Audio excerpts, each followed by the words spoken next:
मुक्तिं च तत्पुत्रपराशरं च व्यासं शुकं गौडपदं महान्तं व्यासं शुकं गौडपदं महान्तं गोविन्दयोगीन्द्रमथस्य शिष्यं गोविन्दयोगीन्द्रमथास्य शिष्यं श्रीशङ्कराचार्यमथाश्च पद्मपादं च हस्तामलकं च शिष्यं श्रीशङ्कराचार्यमथास्य पद्मपादं च हस्तामलकं च शिष्यं तन्तोटकं वार्तिककारमन्यानस्मद्गुरुन् सन्ततमानतोऽस्मि तन्तोटकं वार्तिककारमन्यान् अस्मद्गुरुं सन्ततमानतोऽस्मि श्रुतिस्मृतिपुराणानाम् आलयं करुणालयं श्रुतिस्मृतिपुराणानाम् आलयं करुणालयं नमामि भगवत्पादं शङ्करं लोकशङ्करं नमामि भगवत्पादं शङ्करं लोकशङ्करं शङ्करं शङ्कराचार्यं केशवं बादरायणं शङ्करं शङ्कराचार्यं केशवं बादरायणं सूत्रभाष्यकृतौ वन्दे भगवन्तौ पुनः पुनः सूत्रभाष्यकृतौ वन्दे भगवन्तौ पुनः पुनः द्वारकाधीश भगवान की जय सद्गुरुदेव भगवान की जय हर हर महादेव। महादेव 28 है ना 29। तो अभी तक ये बताया गया कि विषयों में जो प्रवृत्ति होती है, आँख देख रही है, रूप को आँख देख रही है कि हम देख रहे हैं। जब तक ये छोटी छोटी सी बातें नहीं समझेंगे तब तक अर्थबोध नहीं होगा। आँख देखती है कि हम देखते हैं, कर्णेंद्री श्रवण करती है कि हम श्रवण करते हैं। तो यदि हम श्रवण करते हैं तो हम कौन हैं? तो नेत्र इंद्री क्या है फिर? नेत्र इंद्री किसके लिए है? तो नेत्र इंद्री हमारे लिए है। सेवक किसके लिए होता है? स्वामी के लिए होता है। इस देह का स्वामी कौन है? उसे जाने बिना ही हम इंद्रियों के साथ जो व्यवहार कर रहे हैं, इंद्रियां विषयों के साथ जो व्यवहार कर रही हैं, तो तत्व को नहीं जान पाते। जाने बिना व्यवहार करने से तत्वबोध नहीं होता। इसलिए कल हम परसों बता चुके हैं कि गुण का मतलब होता है विषय। तो नेत्र का विषय क्या हुआ? रूप। तो विषय है, रूप विषय है। तो किससे विषय है? चक्षु से। चक्षु क्या है? तेजस है। तो तेजस चक्षु का रूप भी तेजस ही है। इसलिए कहा गुणागुणेषु वर्तन्ते, गुण गुण में ही वर्त रहे हैं। तो इसलिए भगवान कहते हैं महाबाहो कस्य तत्वविद गुण कर्म विभागयोः गुण विभागस्य कर्म विभागस्य च। वह तत्ववेत्ता जिसका तत्ववेत्ता गुण कर्म का विभाग अर्थात गुण विभाग कर्म विभाग, तत्व को जानने वाला ज्ञानी इंद्रियों के द्वारा गुण ही विषय रूपी गुणों में बरत रहे हैं, आत्मा नहीं। यही समझना है। इतनी ही यह समझाने के लिए ही इतना उपक्रम किया है भगवान ने अर्जुन के सामने। आत्मा से इनका कोई संबंध नहीं है। तो आत्मा क्या है? आत्मा साक्षी है। मैं करता नहीं हूँ। ये किसके लिए कहा जा रहा है? आत्मा के लिए कहा जा रहा है। इसलिए तेजस चक्षु से रूप चक्षुष भोग रहा है। चक्षु से शब्द का बोध नहीं होता। चक्षु से न आँखों से शब्द का बोध नहीं होगा, कर्णेंद्रिय से ही होगा। आपकी जितनी भी इंद्रियां हैं, जिस विषय को वो वर्त रही हैं, जिस विषय का वो भोग करती हैं, उसी विषय का बोध कराती हैं। यानी एक एक इंद्रिय एक एक विषय का ही बोध कराती है। आपकी नाक ये बता देगी कि नाली गंदी है और यहाँ दुर्गंध आ रही है, लेकिन नाक उस यहाँ जा वो नाक यहाँ दुर्गंध को हटा नहीं सकती। नाक में दुर्गंध को हटाने की क्षमता नहीं है। कौन हटाएगा? नाक अपने आप चल नहीं सकती, तो दुर्गंध को आप नाली कितना साफ करोगे? आप पूरी कॉलोनी की नाली कितनी साफ करशो? तुम्हारी ताकत न थी। तो फिर क्या उपाय है? नाक चल नहीं सकती और दुर्गंध को हटा भी नहीं सकती, तो घ्राणेन्द्रिय मन से कहती है અહીંયા બહુ दुर्गंध છે भाई, આગળ बढ़ो आगे बढ़ो, है ना। तो मन फिर पैरों से कहता है दुर्गंध आ रही है, आगे चलो। तब पैर आपके 80 किलो के शरीर को ढो करके 100 मीटर दूर खड़ा कर देता है, दुर्गंध खत्म हो जाती है। एक एक इंद्रिय का विषय अलग अलग है और एक एक इंद्रिय एक एक विषय का ही बोध कराती है। इसलिए सत्वगुण, रजोगुण, तमोगुण ये अपने अपने विषयों में प्रवृत्त हैं, आत्मा किसी में प्रवृत्त नहीं है। यह समझाना था भगवान को। पुनः इसी को समझाने के लिए और कहते हैं, क्या कहते हैं? प्रकृते गुण संपन्न प्रकृते गुण सम्मूढ़ा सज्जन्ते गुण कर्मसु तान कृत्यन विदो मंदान कृत्यन विन्न विचालयेत मयि सर्वाणि कर्माणि सन्न्यस्याध्यात्मचेतसा निराशी निर्ममो भूत्वा युद्धस्य विगतज्वरः।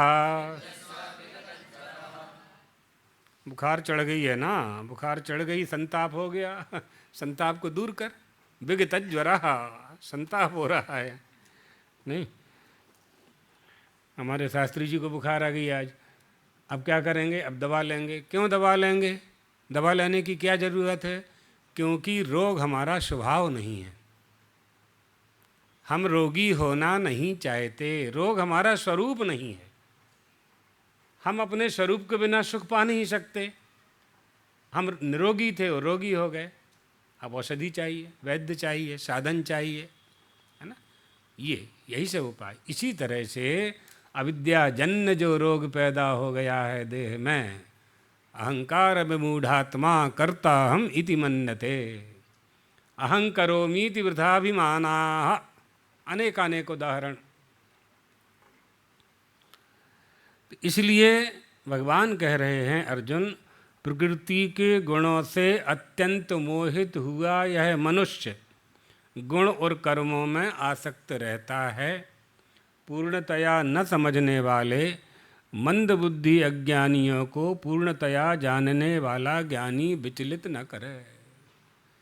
अकर्ता अर्थात मोहित हुआ है ना, तो कैसे मोहित हुआ है? प्रकृति के गुणों से मोहित हुआ है। हम मोह में क्यों पड़ते हैं? हमारा कोई है तभी ना पड़ते हैं। हमारा कोई जब है ही नहीं है तो काहे मोह में पड़ेंगे?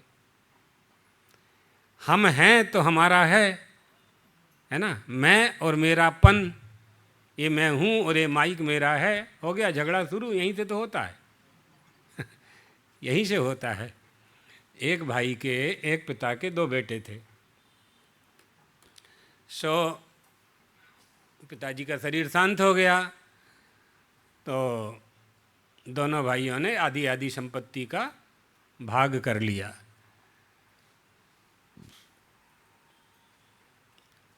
नहीं, अभी भाग नहीं किया अभी साथ में रह रहे हैं, दोनों साथ में रह रहे हैं। तो जो बड़े भाई थे उनको दोनों को एक एक बेटा था, दोनों को एक एक बेटा था। तो बड़े भाई गए बाज़ार, तो केरी का समय था, तो बाज़ार में अच्छे आम मिल रहे थे, तो उन्होंने आम लिए, 2 आम लिए और कुर्ता के जेब, पहले लोग बड़े बड़े जब्बा पहनते थे लंबे चौड़े, तो जब्बा के अंदर रख लिए। तो 2 आम थे, एक बड़ा था एक छोटा था। तो जैसे ही घर में आए तो दोनों बेटे दौड़ पड़े, ताऊ जी आए, ताऊ जी आए। तो बच्चे कमर पकड़ के उनकी ताऊ जी की लिपट गए। तो ताऊ जी ने आम निकाला, बड़ी वाली केरी वो अपने बेटे को दे दी और छोटी वाली छोटे भाई को बेटे को दे दी। ऊपर छत पर से बड़ा भाई छोटा भाई देख रहा था, वो नीचे आया। दोनों में बड़ा प्रेम था, बड़ा प्रेम था दोनों। नीचे आया और आंगन में खड़े होकर कहा कि भैया अब हमारा आपका विभाग होना चाहिए, बंटवारा हो जाना चाहिए।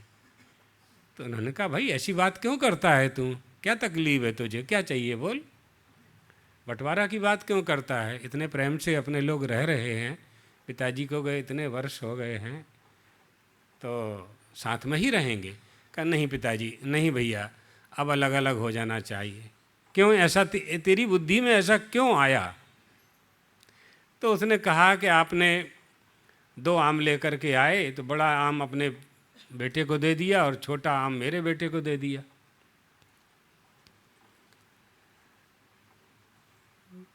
तो क्या करना था? बोले दोनों आम आपको माँ को देना था और माँ उसमें से विभाग करती तो दोनों बच्चों को दे देती। तो आपने यह सोच करके अपने बेटे को दिया कि ये मेरा बेटा है और ये भाई का बेटा है, ये मेरा बेटा है और ये भाई का बेटा है। तो ताऊ जी ने कहा कि भैया इसमें बुराई क्या है, ये मेरा बेटा है और ये तेरा है। कहा नहीं, मैं अभी तक ये जान मानता था कि दोनों आपके हैं। ख्याल पड़ी, कितनी बड़ी बात कह दी उसने। अभी तक मैं यह मानता था कि दोनों ही बेटे आपके हैं, आज मुझे पता चला कि ये मेरा बेटा है। बहुत छोटी छोटी सी बातों में, बहुत छोटी छोटी सी बातों में बड़ा बड़ा खेल बिगड़ जाता है जीवन का। इसलिए अपने जीवन की पद्धति अटले मार्ग विचार करके चलना चाहिए, विचार करके घर को चलाना चाहिए जो घर का बड़ा है, और विचार करके स्वयं भी चलना चाहिए, तभी घर में आनंद की प्राप्ति होती है। आनंद आपके घर में है, प्राप्त करने के लिए कहीं जाना नहीं है। बस आपकी प्रवृत्ति, आपका मन परिवार में आनंद देना और आनंद लेना, ये दोनों सीख ले। घर में ही आनंद है, कहीं से लाना नहीं है। लाएंगे क्या? गुड़ शक्कर पत्ती लाएंगे, वो सब लाएंगे, आनंद नहीं लाएंगे। आनंद आपके ही घर में है। कैसे घर में से आनंद निकालें? बेटा बेटी में, भाई में, बहू में, पिता में, पति में, कैसे आनंद निकालें, कैसे उनको आनंद दें, है ना? तो वो आना चाहिए। यदि वो आ जाता है तो हमें हमारे परिवार में ही स्वर्ग जैसे सुख की प्राप्ति होती है। एक परिवार को हम जानते हैं, उस परिवार में 35 लोग हैं, अभी 35 लोग हैं, एक ही चूल्हा है, अभी भी एक ही चूल्हा है। 8-9 तो बहुआं हैं उस घर में, और सब अपने अपने समय के अनुसार सब काम करते हैं।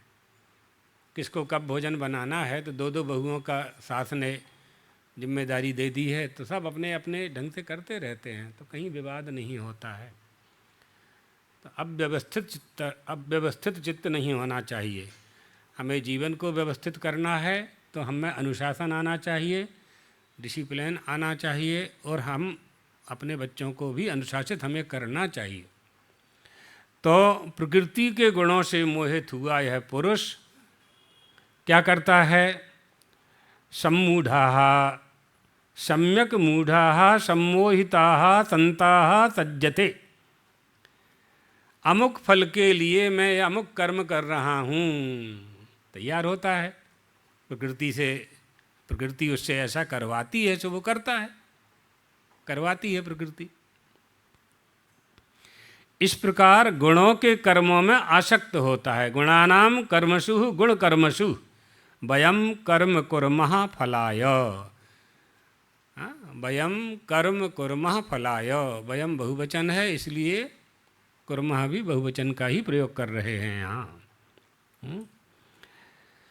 वयम कर्म कुर्मः फलाय, फल प्राप्ति के लिए, फल प्राप्ति के लिए हम कर्म कर रहे हैं। तान कर्म संगिनः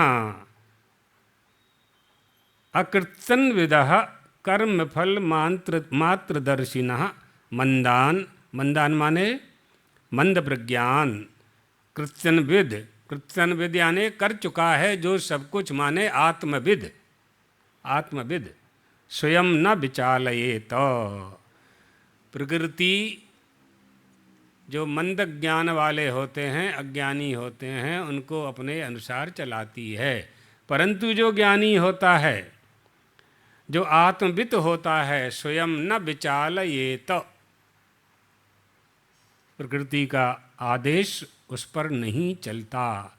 मंद बुद्धि पुरुषों को अच्छी प्रकार समस्त तत्व को समझाने वाला आत्मज्ञानी पुरुष स्वयं चलायमान नहीं होता, अपने आप को चलायमान ना होने दे।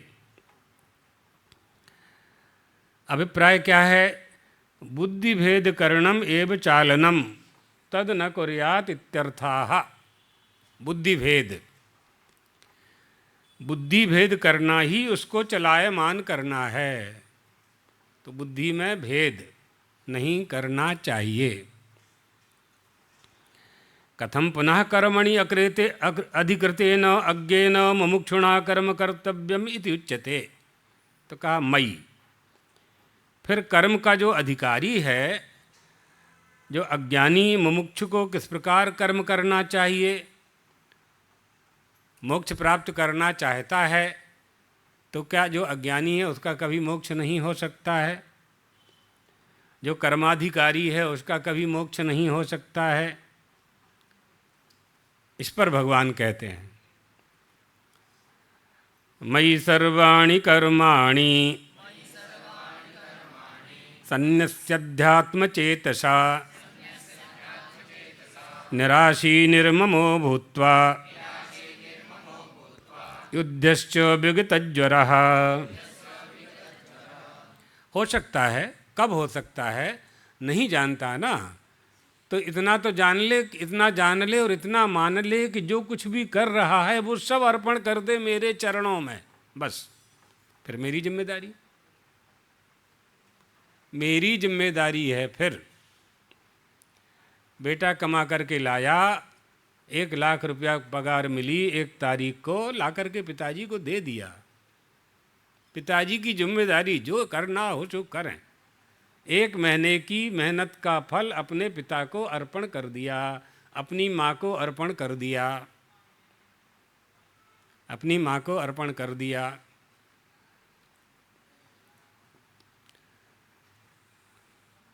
जिसने भगवान श्री कृष्ण को मणि की चोरी लगाई थी, उसका क्या नाम था? हाँ? सत्राजित नाम था उसका। सत्राजित ने चोरी लगाई भगवान श्री कृष्ण को। भगवान श्री कृष्ण ने चोरी की नहीं थी, तो उसके पास एक मणि थी। वो मणि 20 बार सोना दिया करती थी। उस पर से विवाद हुआ था। बाद में वो उसका भाई प्रसेन था, घोड़ा लेकर के गया था जंगल में शिकार खेलने। वहाँ मणि उसकी चली गई, घोड़ा भी मारा गया, उसकी भी मृत्यु हो गई। वो मणि जाम्बवान को मिल गई। जाम्बवान की बेटी थी जाम्बवती। जब भगवान को दोष लग गया तो भगवान ने दोष का निवारण किया। ये कलंक नहीं लगना चाहिए, खोज करके ले आए। भागवत जी में आप लोगों ने कथा श्रवण कर रखी है।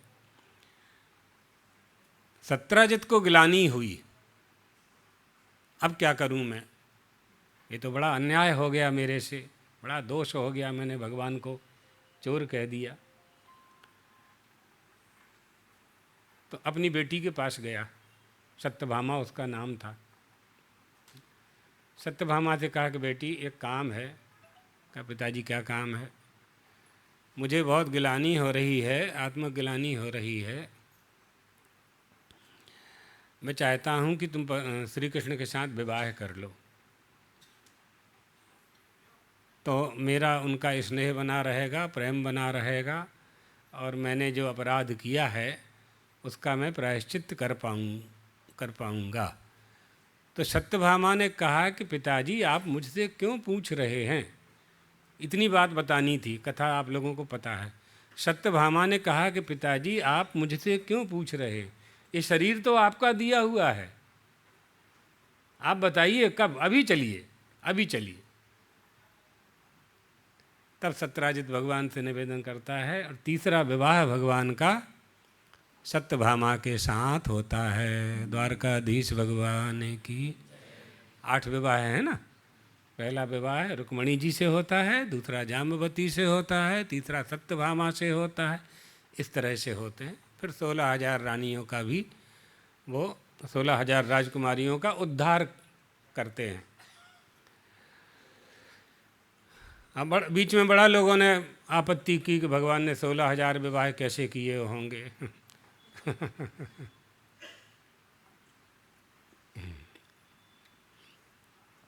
तो भगवान स्वयं 16,000 बने, 16,000 मंडप लगाए गए, भगवान 16,000 बने, दूल्हा के रूप में बने, और फिर पाणी ग्रहण किया उन्होंने, विधि से किया 16,000। तो 16,000 मंडपों में एक साथ विवाह किया। तो हमने कहा तुम कर सकते हो तो करो ऐसा, है ना। दूसरा विवाह करना चाहता था पहली पत्नी के रहते हुए, भाई उससे आज्ञा ले लो, वो मान जाए तो। नहीं, बोले वो आपकी शिष्या है। उनका शिष्या होने से हम ऐसा आदेश थोड़ी देंगे उसको। हमारी शिष्या है तो इसके लिए थोड़ी शिष्या है, वो धर्म के मार्ग पर चलाने के लिए वो शिष्या है, कि वो धर्म के मार्ग पर चले। ये व्यवहारिक पक्ष है, तुम जाके बात करो। नहीं करना चाहिए, जब हमने नहीं करना कहा, नहीं करना चाहिए, तो कहानी सुना दी उसने, यही 16,000 रानियों वाली। पढ़ा लिखा था। ज्ञान का उपयोग कैसे करना है, कैसे समझें। नारद जी के मन में एक बार यही संदेह हो गया था कि भगवान 16,000 पत्नियों के साथ कैसे निवास करते होंगे। तो द्वारका आए, और द्वारका में जिस महल में गए वहाँ श्री कृष्ण प्राप्त हुए उनको। प्रत्येक महल में, प्रत्येक महल में भगवान का दर्शन किया उन्होंने। तो ये भगवान ईश्वराणाम वचः सत्यम, भगवान के वचनों के आदेश का पालन करना चाहिए। तो पूर्ण रूप से न समझने के कारण, अर्थात मयि सर्वाणि कर्माणि, अंतर्यामी परमात्मा में लगे हुए चित्त द्वारा संपूर्ण कर्मों को मुझ में अर्पण करके आशा रहित, आसक्ति रहित, ममता रहित, संताप रहित होकर के तुझे युद्ध करना चाहिए। निराशी निर्ममो भूत्वा युद्धस्य विगतज्वरः, सारे शोक मोह का त्याग करके, संताप का त्याग करके तुम्हें कौरवों के साथ युद्ध करना चाहिए। युद्धस्य, है ना, क्योंकि तुम्हारा ये धर्म है, तुम्हारा अधिकार है ना। सीधे सीधे बिल्कुल कह रहे हैं, लोट लकार के मध्यम पुरुष का एक वचन है, युद्धस्य।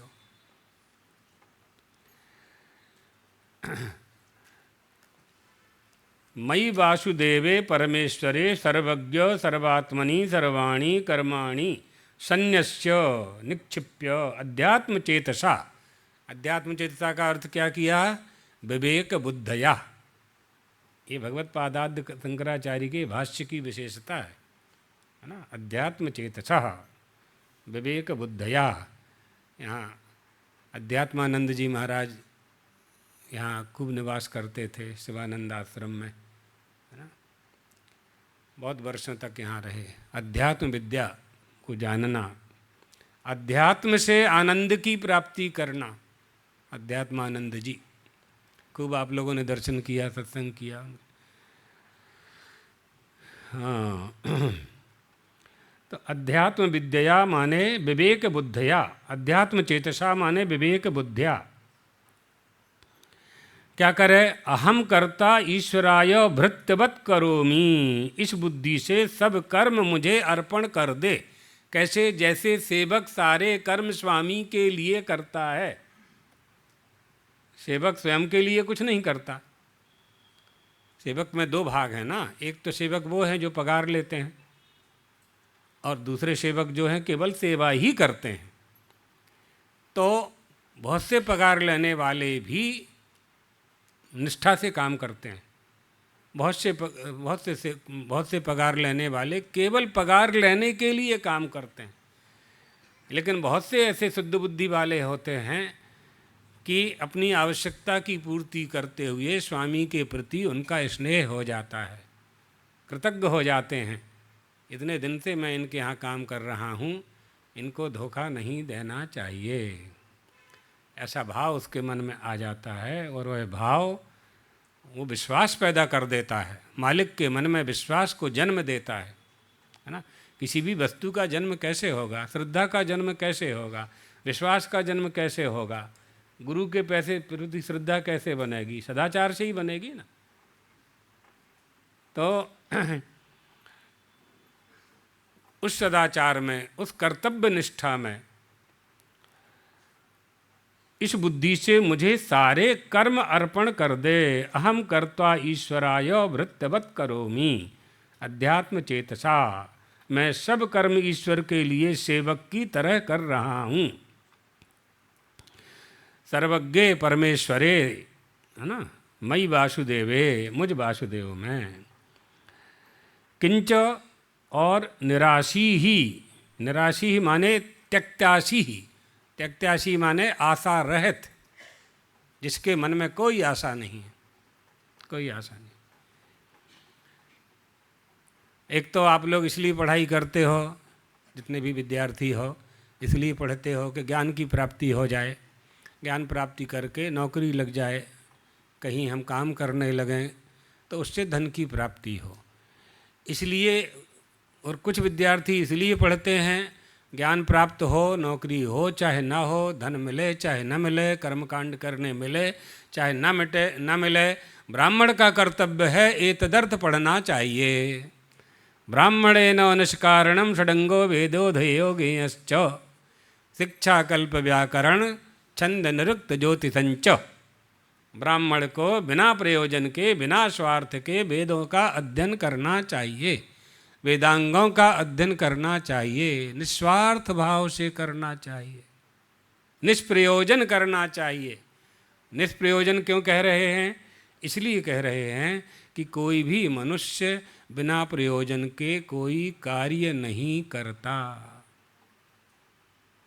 जैसे भगवान सब प्रयोजनान भावे जीवानुजिघृक्षया, जीवों के कल्याण के लिए भगवान बिना प्रयोजन के अवतार लेते हैं, जीवों का कल्याण करते हैं। जैसे बिना प्रयोजन के सूर्य भगवान प्रकाश देते हैं, बिना प्रयोजन के वरुण देवता आपकी पिपासा शांत करते हैं, बिना प्रयोजन के धरती आपको धारण किए हुई है, बिना प्रयोजन के वायु आपकी घ्राणेन्द्रिय को श्वास प्रश्वास प्रदान कर रही है, बिना प्रयोजन के आपके आकाश में आपका मकान बना हुआ है, आकाश मना नहीं कर रहा है, बिना प्रयोजन के आपकी सेवा कर रहे हैं पंच तत्व पंचभूत कर रहे हैं। हमारा क्या कर्तव्य है? फिर हमारा क्या कर्तव्य है? जहाँ से जो वस्तु हमें प्राप्त हो रही है, उस स्थान को, उस मूल स्रोत को विखंडित नहीं करना चाहिए, नष्ट नहीं करना चाहिए, विनाश नहीं करना चाहिए, उसका रक्षण करना चाहिए, उसका पालन पोषण करना चाहिए। यदि आप उसका पालन पोषण करेंगे, आप पर्यावरण का पालन पोषण करेंगे, तो पर्यावरण आपके बच्चों का पालन पोषण करेगा, उनको शुद्ध वायु, शुद्ध जल, शुद्ध हवा प्राप्त होगी ना। सर्वत्र अशुद्धि आ गई है, वायु में, पर्यावरण में विकार आ गया है, जल में विकृति आ गई है, सब अशुद्ध होने लगा है, भोजन अशुद्ध होने लगा है, अनाज ही अशुद्ध आने लगा है। इस सबसे कैसे बच सकते हैं हम?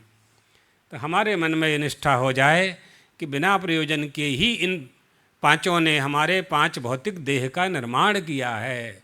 पृथ्वी जल तेज आकाश वायु ने, पर्यावरण ने, वन ने, पर्वत ने, अरण ने, नदी ने, निर्झर ने, झरना ने, तुलसी ने, पीपल ने, बट ने, इन सब ने हमारे प्राणों की रक्षा के लिए बिना प्रयोजन, बिना स्वार्थ के हमें तैयार किया है। हम इनकी रक्षा करें तो उनकी रक्षा से आपकी जो आने वाली पीढ़ी है, जो बच्चे हैं, उनकी रक्षा होगी, उनको शुद्ध पर्यावरण, शुद्ध वातावरण प्राप्त होगा। यही है ना। बहुत लोग कहते हैं ना प्रवचन में, धर्मो रक्षति रक्षतः, धर्म की रक्षा करेंगे तो धर्म आपकी रक्षा करेगा, तो आप पर्यावरण की रक्षा करोगे तो पर्यावरण आपकी रक्षा करेगा, है ना। तो निराशी ही, अर्थात निराशी माने आशा रहित, निर्मम यानी मेरापन नष्ट हो गया है जिनका, निर्ममः मम भावः च निर्गतः यस्य, तब उसे निर्मम कहते हैं। ऐसा शोक रहित होकर तुम युद्ध कर, अर्थात चिंता संताप से रहित होकर के युद्ध करना चाहिए। विगत ज्वरा माने विगत शोकः सन, विगत शोक होता हुआ। यद एतद मम मतम कर्म कर्तव्यम, कर्म करना चाहिए, ऐसा जो यह मेरा मत है वह प्रमाण सहित मैंने कहा है। कर्म करना चाहिए, और कर्म क्यों करना चाहिए? योग विषयक बुद्धि और सांख्य विषयक बुद्धि दोनों का ही विवेचन भगवान ने स्पष्ट कर दिया। कर्म कर, लेकिन किस प्रकार से कर, किस प्रकार से कर। चाहे जैसे तो नहीं कर सकते हैं, चाहे जैसे भी आप लोग भी कोई काम नहीं करते हैं। आपकी गाड़ी चलाते हैं, आप गाड़ी चलाते हैं आप लोग, तो रिवर्स में कितनी देर चलाएंगे आप, कब तक चलाएंगे? तो भले ही घूम के जाना पड़े, लेकिन सीधे सीधे ही जाएंगे। 150 फुट तो आगे पीछे कर लेगा, रिवर्स कर लेगा, बैक कर लेगा। तो सब जगह तो नियम का पालन कर ही रहे हो। तो आप जो कर्म कर रहे हो उसमें नियम का पालन क्यों नहीं करना है हमें? ममता रहित क्यों नहीं होना है हमें? आसक्ति रहित क्यों नहीं होना है? होना है। क्यों होना है ये आपने सुन लिया।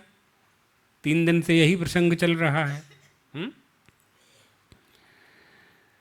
यत एतद मम मतम, कर्म करना चाहिए, ऐसा जो यह मेरा मत है, यह प्रमाण सहित कहा गया है। सब प्रमाणम उक्तम, सब ऐसा मान करके भगवान फिर कह रहे हैं। देखिए, ये मे मतमिदम नित्यम अनुतिष्ठन्ति मानवाः श्रद्धावन्तो न शूयन्तो मुच्यन्ते तेपि कर्मभिः। जो मनुष्य दोष दृष्टि से रहित होकर, श्रद्धा युक्त होकर मेरे मत का अनुसरण करते हैं, वो समस्त कर्मों से छूट जाते हैं। अब यहाँ समझना है, समस्त कर्मों से छूट जाते हैं એટલે कर्म बंधनती मुक्त थई जाए छे। कर्म से तो छूट नहीं सकता, पहले कहे आए हैं। भगवान अपनी हुई बात को कैसे काटेंगे? क्षणम तिष्ठत्य कर्म कृत, एक क्षण भी बिना कर्म किए कोई रह नहीं सकता है। तो फिर यहाँ भगवान कह रहे हैं कि कर्म से छूट जाते हैं। तेपि कर्म भी मुच्यते, अर्थात कर्म जो बंधन बांधने वाला कर्म है वो बंधन उसे नहीं होता ना। ये में मदीयम इदम मतम, जो श्रद्धा युक्त होकर के गुरु स्वरूप मुझ वासुदेव को नित्यम अनुतिष्ठन्ति अनुवर्तन्ते मानवाः मनुष्याः श्रद्धावन्ताः श्रद्धाधानाः। श्रद्धा कहाँ होगी? गुरु में ही होगी। श्रद्धा कहाँ होगी? वेदों में होगी। श्रद्धा कहाँ होगी? गुरु के वाक्यों में होगी। श्रद्धा कहाँ होगी? आप्त पुरुष में होगी। श्रद्धा किस में होगी? माता पिता में होगी। जहाँ जहाँ हमारी श्रद्धा है वहाँ वहाँ तुम मुझे वासुदेव के रूप में देखो। जहाँ जहाँ तुम्हारी श्रद्धा है, ख्याल पड़ी? जहाँ जहाँ तुम्हारी श्रद्धा है वहाँ तुम वासुदेव के रूप में देखो। मैं वहाँ हूँ, मैं देवकी का बेटा वहाँ हूँ जहाँ जहाँ तुम्हारी श्रद्धा है।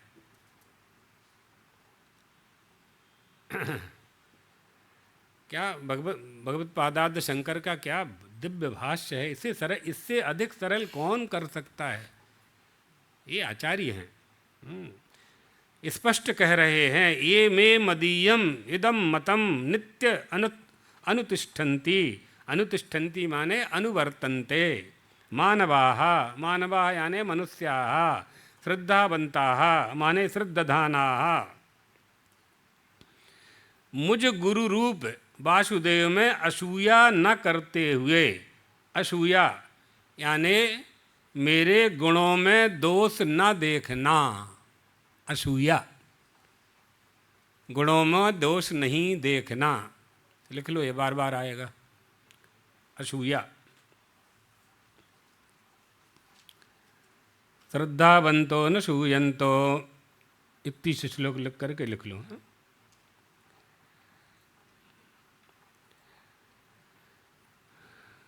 मुझ वासुदेव में असूया न करते हुए, अर्थात मेरे गुणों में दोष न देखते हुए तुम नहीं समझते हो कि हम वह क्यों कर रहे हैं। तुम्हारी दोष दृष्टि हो जाएगी, दोष बुद्धि हो जाएगी, तो सर्वत्र दोष दर्शन ही करोगे। बहुत लोगों की आदत हो जाती, सबकी निंदा करें, सबकी निंदा करते हैं।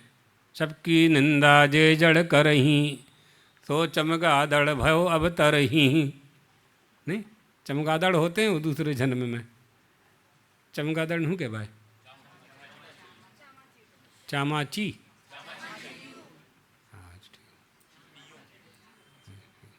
ठीक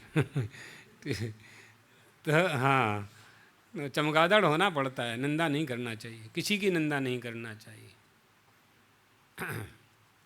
निंदा करने की आदत जिनकी बन जाती है वो अपने को सबसे बड़ा मानते हैं, जिसकी निंदा कर रहे हैं उसको छोटा मानते हैं।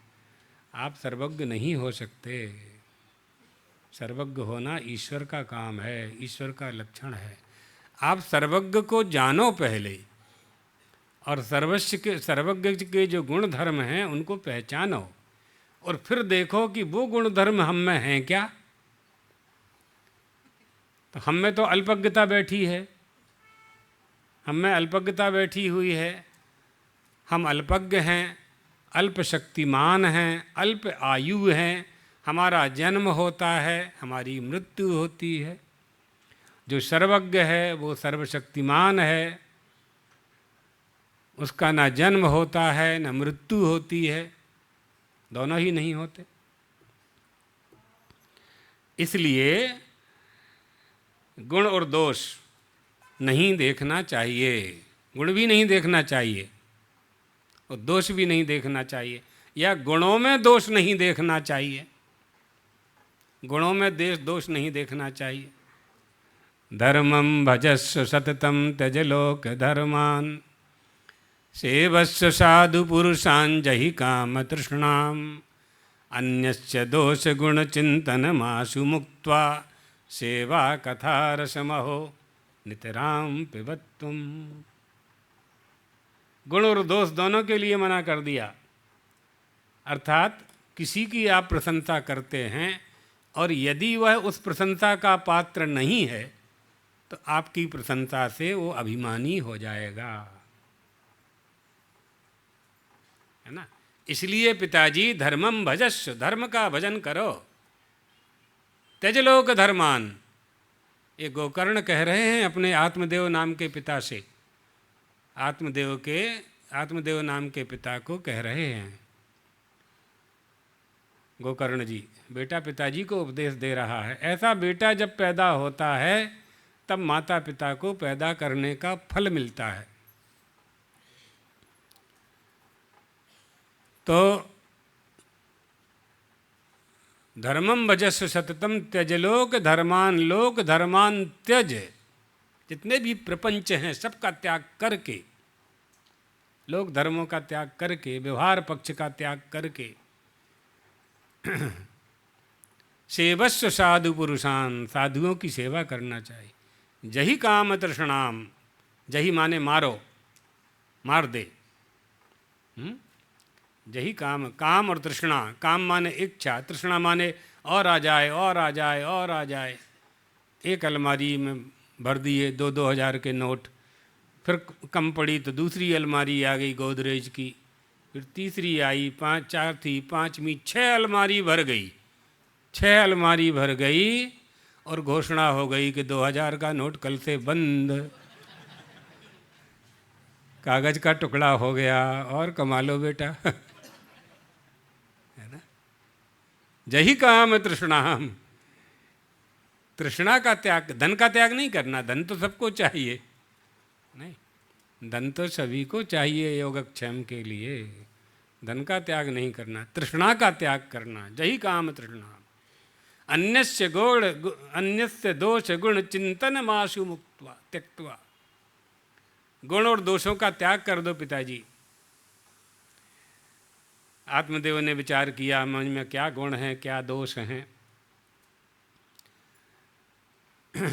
गोकर्ण ने कहा पिताजी आपने धुंधकारी में दोष देखा और मुझ में गुण देखा, मेरे सामने आप बैठे हुए हैं।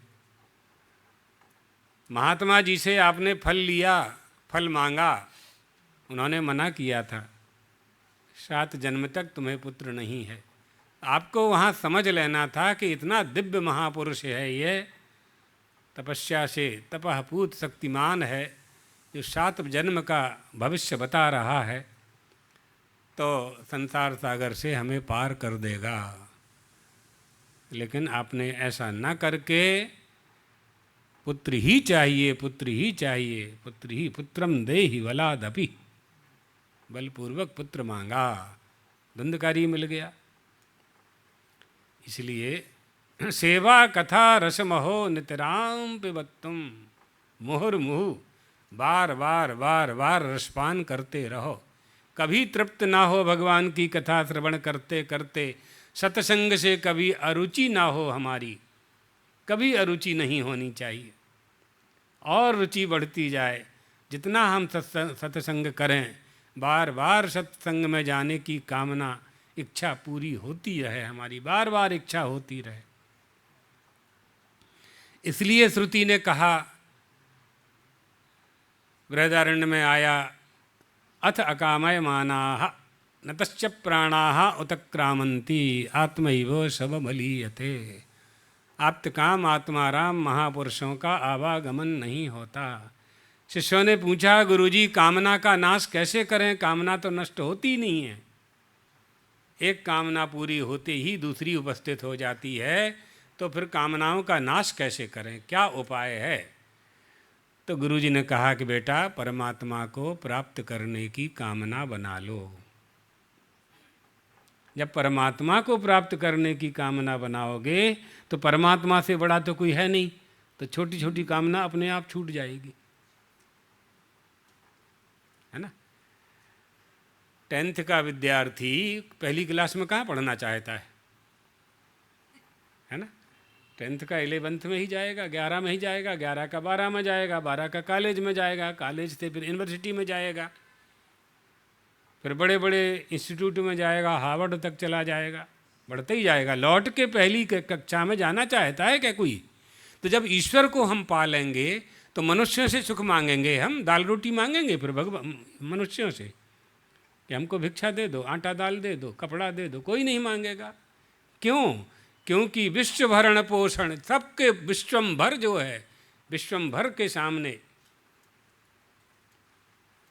विश्वम्भर को हमने प्राप्त कर लिया है ना। जान को देते अजान को देते, हाँ सबको देगा। का चिंता मम जीवने यदि सदा विश्वम्भरो दीयते। हमें जीवन में क्या चिंता करना है? जब विश्वम्भर चींटी को देता है, हाथी को देता है, तो हाथी तो 1 मन खाता है दिन में 3 बार, 3 मन हो गया पूरे दिन में, 60 kg हो गया। आप लोग तो 6 रोटी भी नहीं खा पाते। जब वो हाथी को भोजन दे रहा है 3 मन रोज, 60 किलो खाता है हाथी एक दिन में। हमें इसलिए मालूम कि हमारे गुरुजी के यहाँ हाथी था। तो इसलिए जब हाथी को भोजन मिल रहा है, चींटी को मिल रहा है, हाँ सांपों को मिल रहा है, अजगर करे न चाकरी, पंछी करे न काम, दास मलूका कह गए सबके दाता राम। चिड़िया को चोंच बनाई है। अब चिड़िया के पास ना घर है, ना महल है, ना कुछ है, ना कुछ है। छोटे छोटे से बच्चों को जन्म दे दिया, 3-4 बच्चे हो गए, घोंसला में रखे हुए घास के, डांगर का जो घास होता है उसी के घोंसले में चैं चैं चैं चैं कर रही है। उड़ के जाती है, वो उड़ के जाती है और लीला लीला सा घास अपनी चोंच में फंसा करके लाती है, और चोंच में ला करके अपने बच्चों की चोंच में डालती है। अजात पक्षा एवं मातरम खगाः। चिड़िया की माँ इतना करती है तो मनुष्य की माँ कितना प्यार करती होगी अपने बच्चों से, तो जगत जननी माँ जगदम्बिका कितना प्यार करती होगी। आप सोचो, ये ममता कहाँ से आती है, ममता का उद्भव कहाँ से, उत्पत्ति कहाँ से है। ये हम बता चुके हैं आप लोगों के कि जो वस्तु नहीं होती है वो कभी प्राप्त नहीं होती है। गाय के स्तन में दूध आ रहा है बछड़े के लिए, इसका मतलब दूध कहीं ना कहीं है।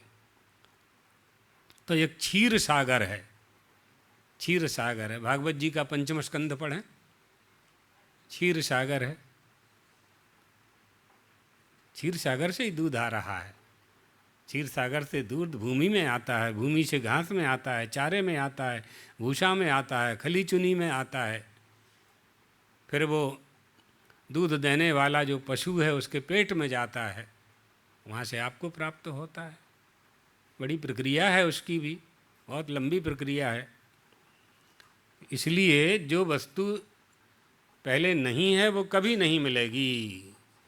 तो दूध आने के पहले कहीं ना कहीं है, तब वो प्राप्त होता है। तो परमात्मा वसुदेव भगवान कितनी सुंदर बात समझा रहे हैं, कितना अच्छा उपदेश है यह। न इसमें पैसा लगता, न धन लगता, न जमीन लगती, न मेहनत कुछ नहीं लगता है, कुछ नहीं लगना है। कर्णेंद्री से श्रवण करना है, और कर्णेंद्री के प्रविष्ट कर्णरंध्रेण, कान के मार्ग से प्रवेश करके वह भगवान का उपदेश यहाँ बैठ जाता है और सारे मलों को धो देता है। सारे मलों को धो देता है। धुनोति सा मलम, सारे मल धो देता है। फिर उनका उपदेश यहाँ बैठा लो। क्या उपदेश बैठाना है, क्या उपदेश बैठाना है कि परम गुरु वासुदेवे अकुर्वंता है ना, परम विशेषण लगा दिया परम गुरु में। गुरु रूप मुझ वासुदेव में असूया न करते हुए मेरे उपदेश के अनुसार, मेरे मत के अनुसार चले, कुछ भी करे, कहाँ उसे कुछ होने वाला है, कहाँ दोष लगने वाला है। पिताजी आपने कहा था इसलिए हमने किया। आप 75 साल के हैं, हम 20 साल के हैं, आप 50 साल के हैं, हम 20 साल के हैं, आपका अनुभव ज़्यादा है, आपने जो आज्ञा दी वो हमने की। भगवान ने जो कहा, भगवान की तो कोई आयु ही नहीं है, उन्होंने सारी सृष्टि का निर्माण किया है। तो जब आप छोटे छोटे से काम में माता पिता की बात में विचार किए बिना मान लेते हो, मानना भी चाहिए। माता पिता अरु गुरु की वाणी, बिना ही विचार करे ही शुभ जानी, है ना, मानना भी चाहिए। तो परमपिता की वाणी नहीं मानेंगे। क्या कह रहे हैं परमपिता? जो मनुष्य, ऊपर से सुना देते हैं, जो कोई मनुष्य दोष दृष्टि से रहित और श्रद्धा युक्त होकर मेरे मत का सदा अनुसरण करता है, वह संपूर्ण कर्मों से छूट जाता है, बंधन से मुक्त हो जाता है। ठीक है। नीचे कह रहे हैं कि ऐसे मनुष्य में, यानी जो अपने को यह मान लेता है कि गुरु ने जो आदेश दिया है, माने गुरु में वासुदेव ने बैठ करके आदेश दिया है, गुरु में बैठ करके वासुदेव ने आदेश दिया है, ऐसा जो मान लेता है, श्रद्धावंतो न शूयंतो मुच्यन्ते तेप कर्म भी, पाप रूपी पुण्य पाप रूपी कर्मों से मुक्त हो जाता है। अब ये भी समझ लो कि पुण्य का फल भी नहीं मिलेगा, फिर पुण्य का भी फल नहीं मिलेगा।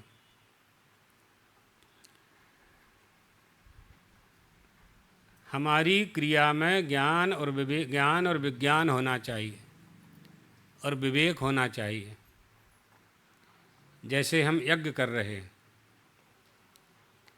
तो यज्ञ कर रहे हैं तो यज्ञ विधिपूर्वक होना चाहिए, विवेक पूर्वक होना चाहिए, तभी यज्ञ का फल मिलता है, तो अन्यथा नहीं मिलता है। तो एक राजा यज्ञ कर रहा था। धर्मशास्त्र पढ़ना चाहिए, पढ़ करके करना चाहिए, या गुरु से श्रवण करके करना चाहिए। तो एक राजा यज्ञ कर रहा था। जो क्षत्रिय राजा होते थे वो 100 यज्ञ जब कर लेते थे, 100 यज्ञ भी अश्वमेध यज्ञ सबसे कठिन है, जो अश्वमेध यज्ञ जो 100 यज्ञ कर लेते थे उनको इंद्र की पदवी प्राप्त हो जाती थी। ये अश्वमेध यज्ञ का फल है।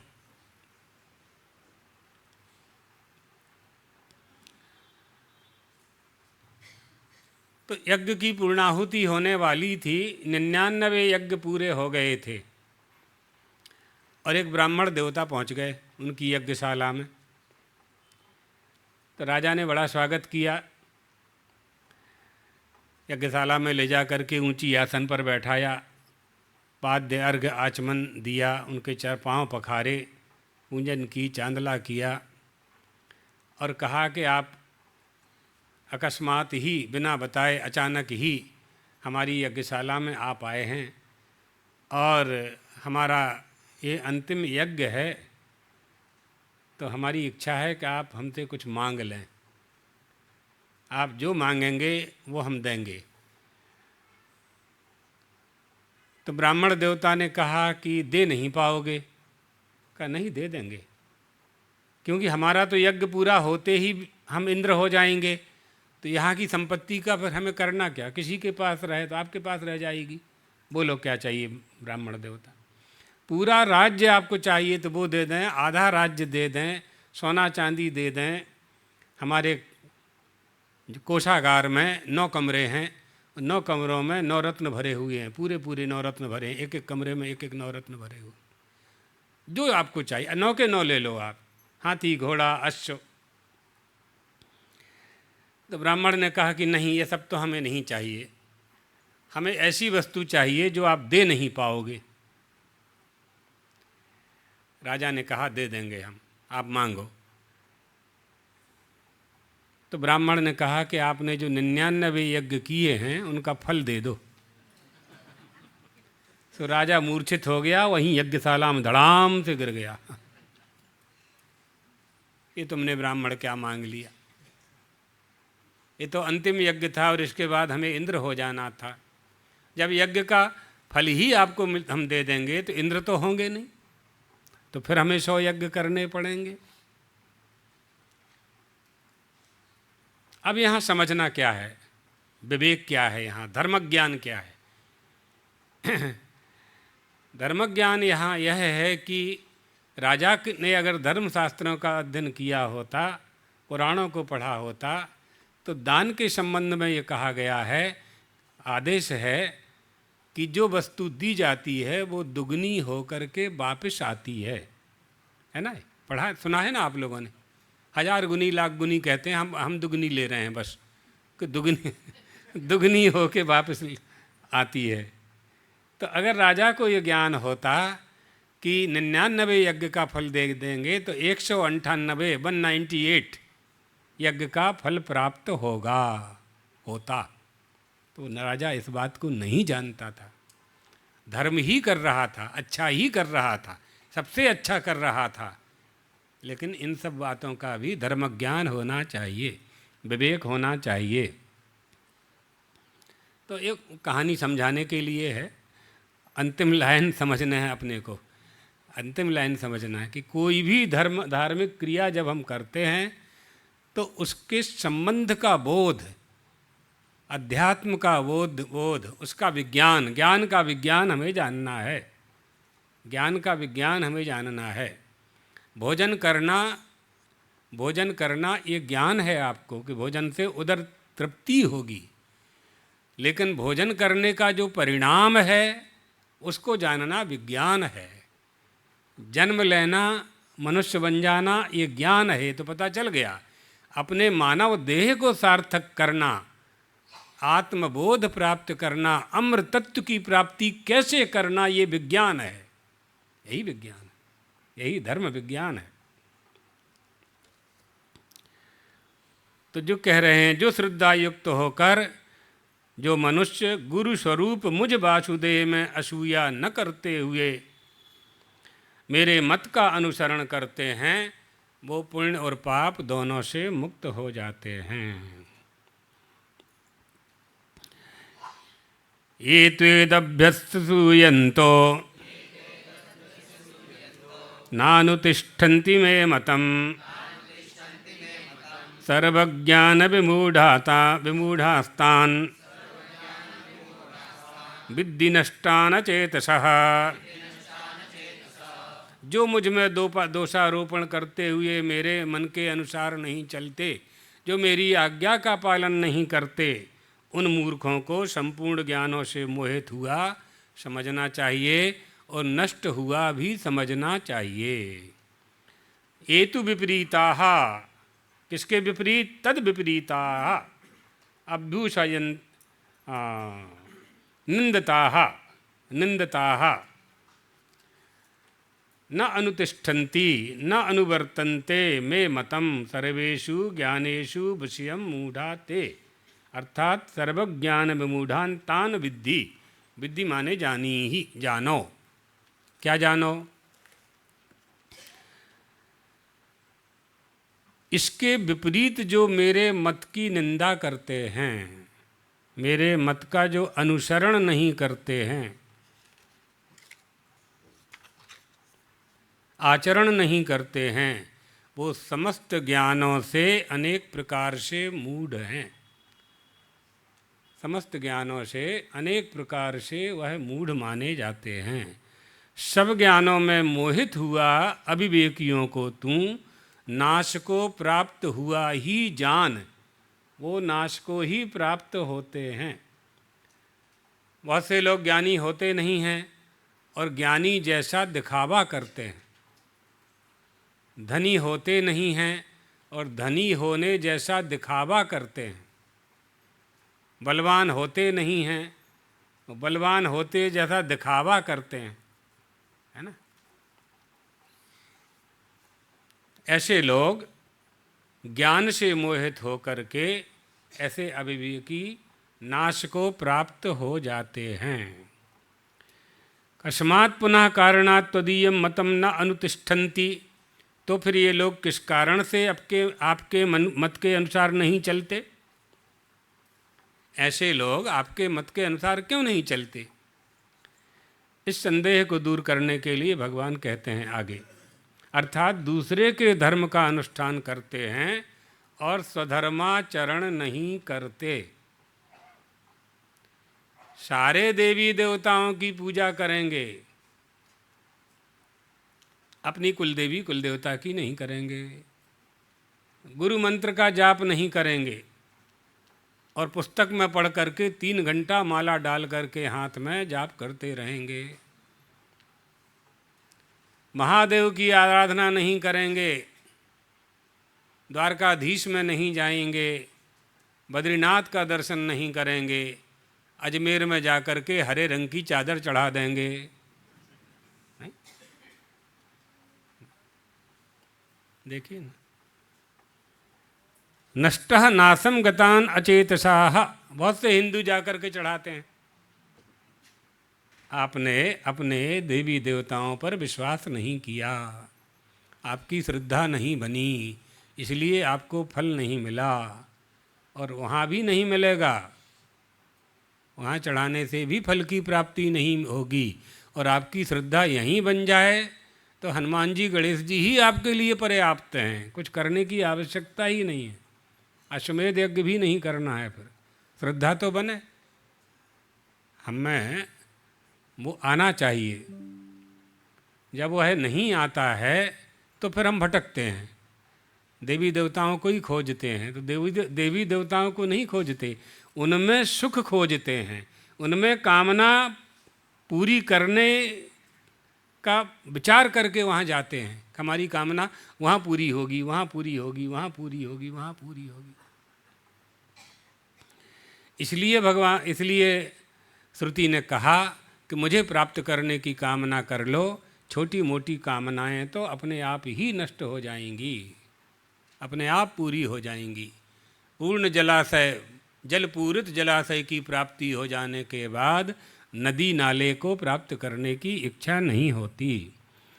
तो ये कहा जा रहा है कि इस मत को, मेरे इस मत की निंदा करते हुए मेरे मत के अनुसार जो आचरण नहीं करते हैं वे समस्त ज्ञानों में अनेक प्रकार से मूढ़ हैं। ज्ञानों में मोहित होकर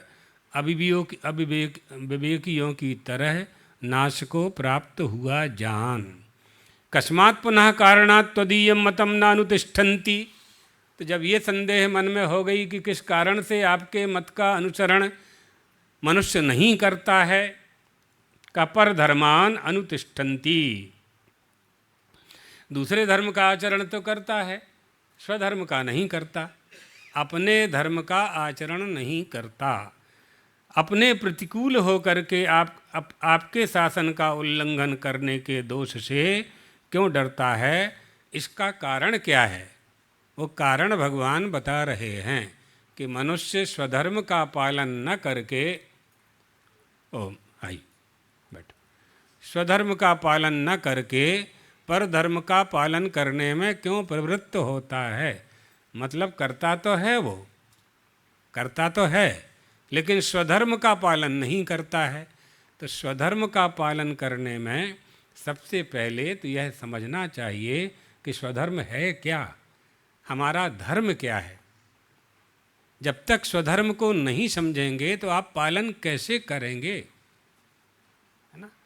आपका बालक जिस स्कूल में पढ़ता है वहाँ का जो सिलेबस है और जो परीक्षा में आना होता है उसको वह जानता है, तब वो परीक्षा में पूरा पेपर एग्ज़ाम पूरा दे पाता है। तो हमें धर्म का पालन करना है तो पहले हम समझें तो कि धर्म का पालन क्यों करना है। तो जब ये समझ लेंगे कि धर्म का पालन सुख की प्राप्ति के लिए करना है तो फिर ये समझेंगे कि सुख क्या है, सुख किसे कहते हैं। सुख शब्द थे तो सुख की प्राप्ति नहीं हो जाएगी।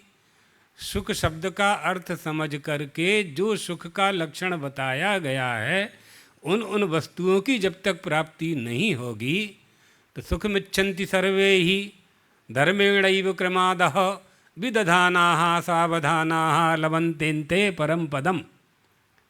स्मृतिकार कह रहे हैं सुख चाहिए तो क्रमादः, धर्म से ही सुख की प्राप्ति होगी और क्रम से प्राप्ति होगी। ऐसे नहीं कि आज आपने किया और तुरंत आपको फल मिल गया। दिवाली के समय खेड़ुआत बवनी करता है और चैत्र के महीने में काटता है, 5 महीने के बाद, 4 महीने के बाद, 3 महीने के बाद, तुरंत तो नहीं मिलता है। तो सुख क्या है, धर्म क्या है, स्वधर्म क्या है और परधर्म क्या है ना। परधर्म क्या है, विधर्म क्या है, विधर्मा परधर्मश्च आभासः उपमा छला पंचशाखा अधर्मश्च धर्मज्ञो धर्मवत् त्यजेत। विधर्म क्या है, परधर्म क्या है, आभास क्या है, छल क्या है, कपट क्या है, इन सबको समझे बिना आप स्वधर्म में निष्ठा कैसे बना पाएंगे। इसलिए समझना चाहिए धर्म का पालन क्यों करना चाहिए, क्या आवश्यकता है धर्म के पालन की। क्योंकि न मूत्र ही सहायार्थम पिता माता च तिष्ठति न पुत्र दारा न ज्ञातिर धर्मस्तिष्ठति केवलम। परलोक की यात्रा करते समय कोई साथ नहीं देता है और कोई साथ में नहीं जाता है, कोई साथ में नहीं जाता। न पिता न माता न भाई न बंधु न धन न संपत्ति। जिस धन को हमने कमाया वो यहीं रह जाएगा, जिन हाथों से कमाया उन हाथों को शमशान में जला दिया जाएगा। जिनके लिए कमाया वो आपके साथ नहीं जाएंगे, जिस धन को कमाया वो भी साथ में नहीं जाएगा। जिनके लिए कमा करके धर्म अधर्म किया हमने, वो धर्म और अधर्म का फल हमारे साथ जाएगा। पारलौकिकीं यात्रां प्रारभमाणाः जीवाः धर्म रूपं पाथेयमादायैव गच्छति।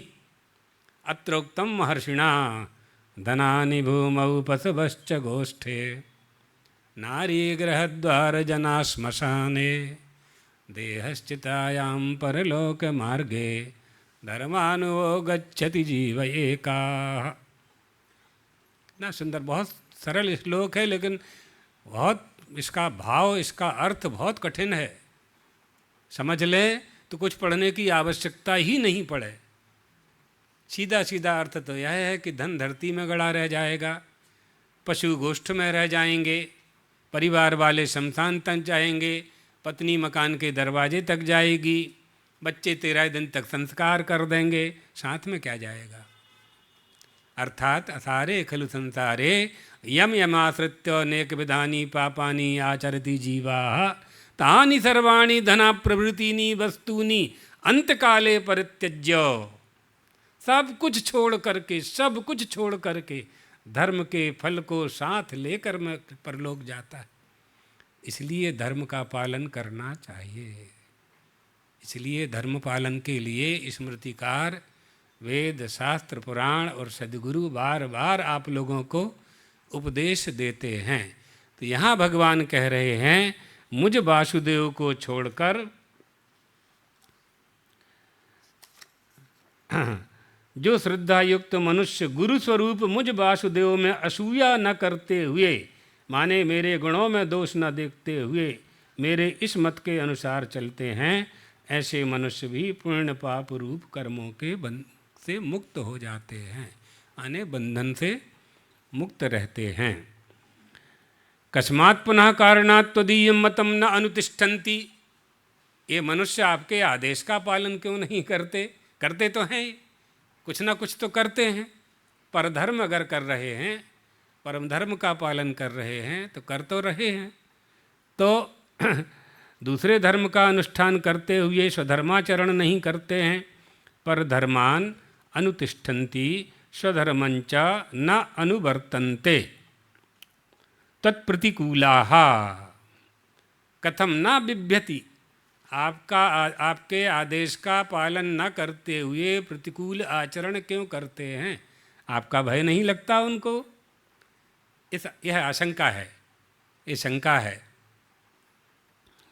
आपके प्रतिकूल होकर के आपके शासन का उल्लंघन करने के दोष से क्यों नहीं डरते? इसका कारण क्या है? तब भगवान बोले, सदृशं चेष्टते सस्याः प्रकृतिर्ज्ञानवानपि प्रकृतिं यान्ति भूतानि निग्रहः किं करिष्यति। सदृशम, सदृशम का अर्थ कर रहे हैं भाष्यकार अनुरूपम, अनुरूप। चेष्टते माने चेष्टाम करोति, कस्याः चेष्टां करोति। ये क्या है? भगवान भाष्यकार गीता में इतना अच्छा विवेचन कर रहे हैं, इतना सरल, कठिन से कठिन और सरल से सरल। इसलिए गीता शास्त्र श्रवण से विवेक का उदय होता है। विवेक का उदय होना चाहिए। कैसे? बुद्धि योग के द्वारा। यही तो बुद्धि योग है। बुद्धि शुद्ध हो जाए तो जन्म और मरण और मुक्ति का मार्ग प्रशस्त हो जावे। बुद्धि शुद्ध हो जावे तो प्रशस्त हो जाए मार्ग। और जब जन्म मरण से मुक्ति का जो मार्ग है वो प्रशस्त हो जावे, ये ज्ञान, ये बोध हमें हो जावे, तभी तो सिद्ध होगा। नष्टो मोहा स्मृतिर्लब्धा, तभी ना सिद्ध होगा। मेरा मोह नष्ट हो गया, अर्थात मोह आगंतुक था। और आप सुन चुके हैं कि जो वस्तु आगंतुक होती है वो जाती है। तो अर्जुन का जो मोह था वो चला गया भगवान के उपदेश से। गीता शास्त्र श्रवण का ये फल है। तो सभी प्राणी प्रकृति को प्राप्त होते हैं, अर्थात अपने स्वभाव के परवश होकर के कर्म करते हैं। सदृशम चेष्टते। ज्ञानवान भी अपनी प्रकृति के अनुसार ही चेष्टा करता है। किसी को रोकने से क्या होगा? ये मत समझना कि यही उत्तर है, अभी आएगा आगे। हाँ, किसी को रोकने से क्या होगा? जब ये आशंका हुई अर्जुन के मन में, या पूर्व पक्ष बना कि आपके रहते हुए क्या कह रहे हैं? परधर्मान अनुतिष्ठन्ति स्वधर्मम न अनुवर्तन्ते। स्वधर्म का पालन न करके परधर्म का पालन मनुष्य ये क्यों करता है? कस्मात् और क्यों करता है, क्यों ये प्रश्न क्यों पैदा की हुआ? क्योंकि त्वदीयम मतम न अनुतिष्ठन्ति, आपका उपदेश और आपके वासुदेव स्वरूप को न मान करके परधर्म का ये पालन क्यों करता है? कथम न बिभ्यति, भय नहीं लगता उसको कि परधर्म का पालन करने से पाप लगेगा? हाँ, क्या है ना, एक श्लोक है ना, परधर्म निधनम श्रेया, स्वधर्मे निधनम श्रेया परधर्मो भयावह। तो सदृशम अर्थात सभी प्राणी ज्ञान, उसमें ज्ञानवान भी आ गए, अपनी प्रकृति के अनुसार ही चेष्टा करते हैं। जो पूर्वकृत पुण्य पाप आदि का संस्कार वर्तमान जन्म में प्रकट होता है उसका नाम प्रकृति है।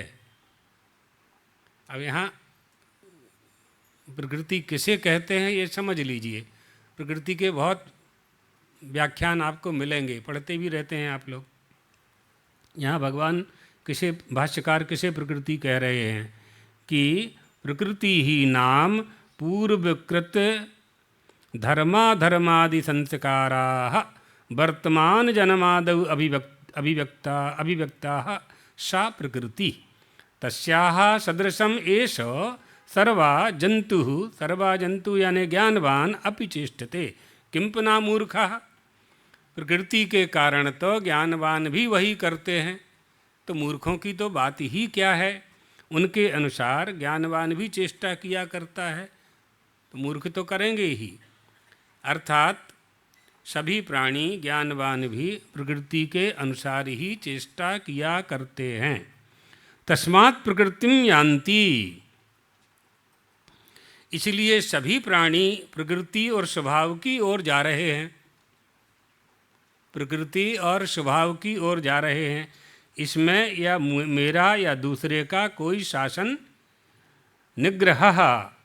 निग्रह माने निषेध रूपः किम करिष्यति, उसमें क्या निषेध करेंगे। अपने आप प्रवाहित हो रहे हैं, समय की वेगवती धारा में सब कुछ प्रवाहित हो रहा है, चला जा रहा है। जिस वस्तु के प्रति आकर्षण है वो हमको लोभावनी वस्तु लगती है, उसके लोभ में आकर हम उसे प्राप्त करने का प्रयास करते हैं। जिस वस्तु में हमारा स्नेह नहीं होता वो वस्तु हमारे लिए डरावनी हो जाती है, भय का कारण हो जाती है, द्वेष का कारण हो जाती है, अप्रिय है ना। ये तो समय का प्रवाह है। तो यहाँ प्रकृति के संबंध में ये कह रहे हैं भाष्यकार कि पूर्वकृत पुण्य पाप आदि संस्कार वर्तमान जन्म आदि में प्रकट होता है। इसलिए आपने देखा होगा कि बहुत से घरों में माता पिता बड़े धार्मिक होते हैं लेकिन उनके यहाँ हुई संतान दुष्ट निकल जाती है।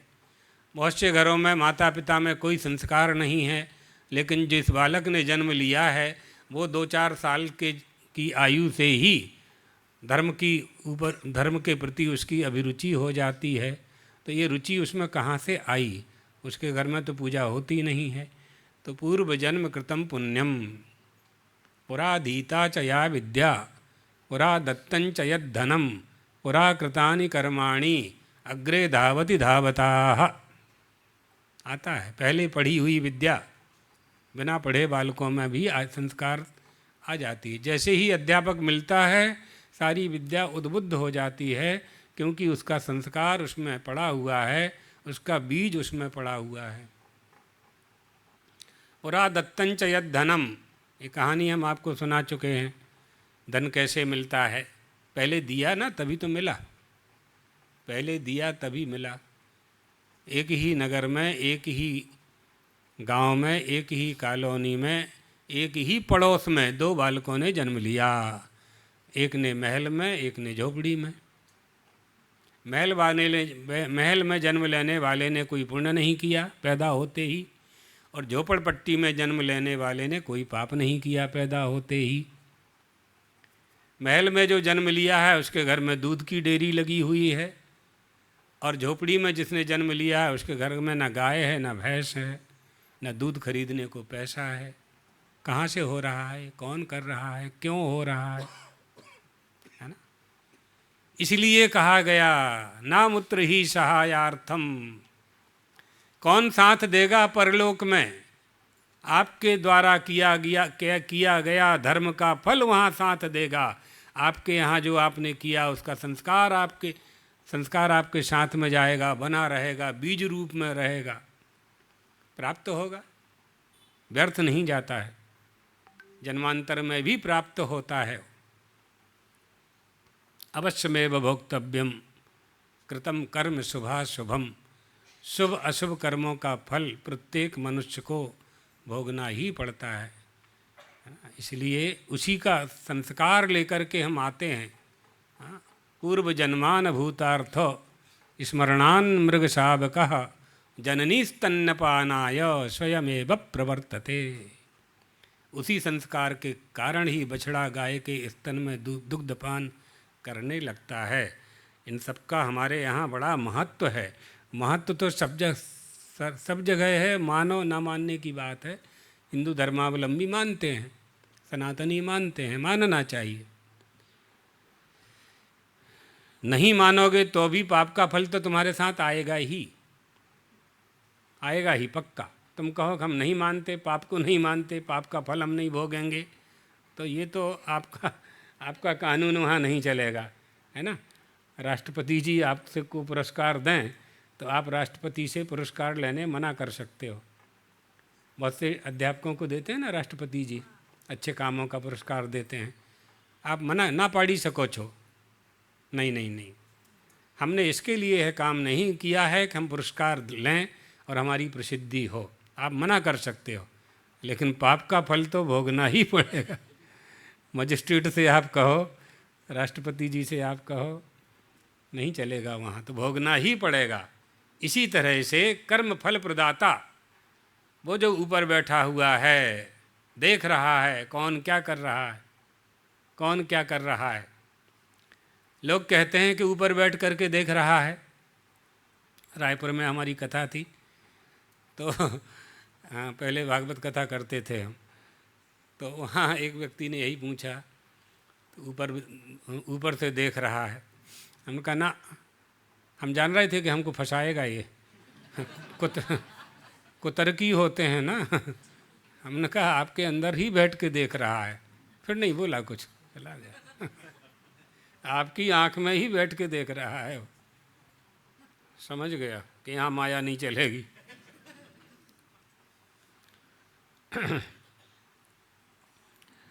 तो यहाँ कहे तस्मात् प्रकृतिम यान्ति, यान्ति माने अनुगच्छन्ति, भूतानि, भूतानि माने प्राणिना, भूतानां प्राणिनः श्रेष्ठा प्राणिनां बुद्धिजीविनः, बुद्धिमत्सु नरः श्रेष्ठा नरेषु ब्राह्मण स्मृता।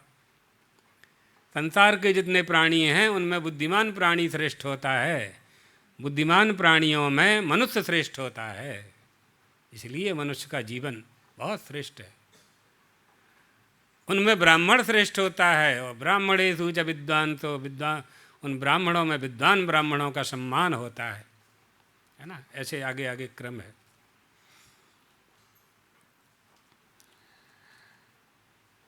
यदि सर्वः जन्तुः आत्मनः प्रकृतिसदृशम् इव चेष्टते, न च प्रकृतिशून्यः कश्चित् अस्ति, ततः पुरुषकारस्य विषयानुपपत्तेः शास्त्रानर्थक्य प्राप्तौ इदम उच्यते।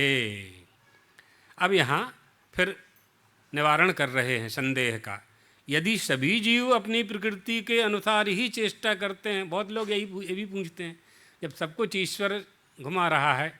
हमारे बड़े गुरुजी ब्रह्मलीन जगत गुरु शंकराचार्य जी महाराज दो पीठों के आचार्य थे, तो उन्होंने एक श्लोक का अर्थ किया। उस समय कबरधा में चातुर्मास था, कबरधा में ब्राह्मयन सर्वभूतानि यंत्रारूढ़ानि माया, इसका अर्थ कर रहे थे। अर्थ हो गया तो एक व्यक्ति ने यही पूछा कि जब सब कुछ भगवान ही घुमा रहे हैं तो हम पाप करें चाहे पुण्य करें, घुमाने वाले को फल मिलेगा हमको कहाँ मिलेगा, है ना। तो यहाँ आएगा अथ के न प्रयुक्तों में, आने ही वाला है, उसी समय समझा देंगे उसका और उसका एक ही अर्थ है। तो हाँ, तस्मात् प्रकृतिम यान्ति भूतानि प्राणिनः निग्रहः निषेध रूपः किं करिष्यति। अर्थात प्रकृति और स्वभाव का आश्रय लेकर के जब सभी प्राणी आगे जा रहे हैं तो मेरा या दूसरे शासन का इसमें क्या काम है, क्या हो सकता है इसमें।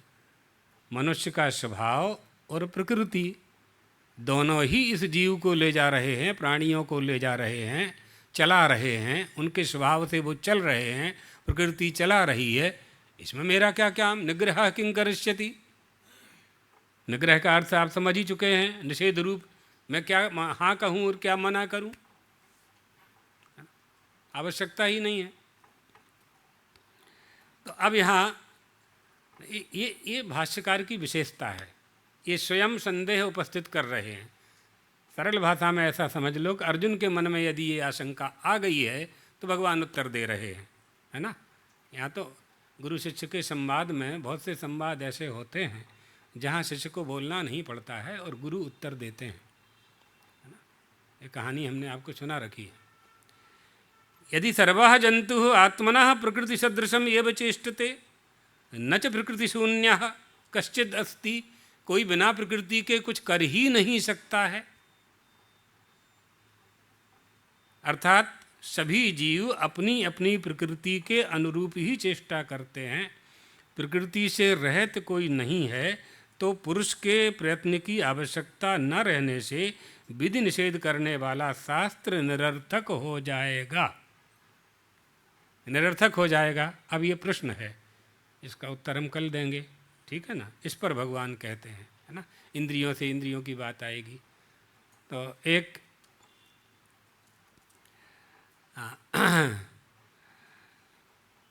अच्छा हाँ, कल ही सुनाएंगे, ठीक ठीक है ना। कहानी है, बहुत बड़ी है वो। श्री राम जय राम जय जय राम।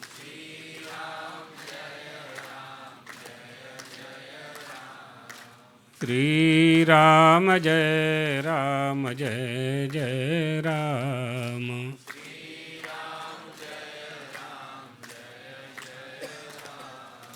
श्री राम जय राम जय जय राम।